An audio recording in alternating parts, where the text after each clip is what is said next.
if the reasons for religious liberty are not specific to religion, right, what should we do with the law? Right? What should we do with the law, which is currently constituted in the United States and de facto in other Western democracies? All of these places treat claims of religious conscience as special.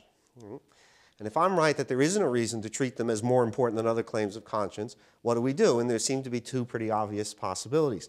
First possibility would be to create a scheme of what I call universal exemptions for claims of conscience. Now, I guarantee no legal system will adopt this approach.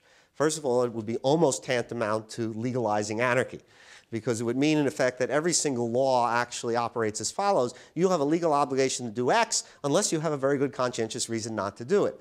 And if we open the door, of course, to that possibility, then the courts would be overwhelmed with legal challenges to laws based on claims of conscience, and courts would be put into the very difficult position of having to adjudicate whether these claims of conscience were actually genuine claims of conscience.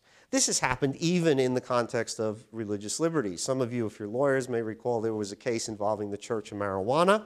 Church of Marijuana wanted an exemption from laws prohibiting the smoking of marijuana on the grounds they had a religious obligation to do it.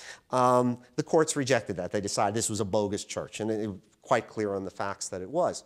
But if we open the door to any claim of conscience, right, then courts would have to get into the business of deciding whether any particular person challenging a particular law, do they sincerely feel they must do this, right? And the courts are not going to be in a good position to adjudicate that. So as a practical matter, it seems to be a very bad outcome. But it's not just worrisome as a practical matter. It seems to me it also raises a different kind of concern. Because when we grant exemptions from laws of general applicability, sometimes we frustrate the purpose of those laws.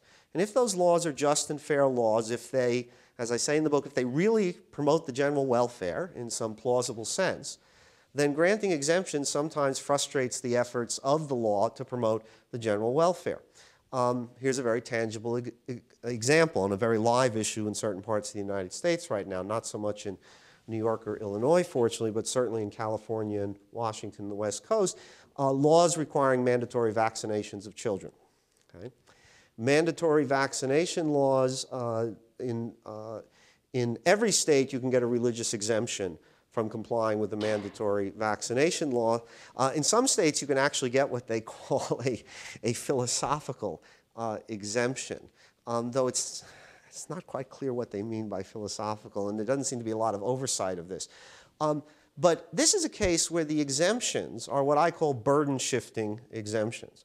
That is, if you exempt certain people from mandatory vaccination laws, you actually create risks and shift burdens onto other people in the population, which is, of course, what we're seeing now in the West Coast of the United States, where we see outbreaks of whooping cough, measles, diseases that would have been eliminated by mandatory vaccination schemes.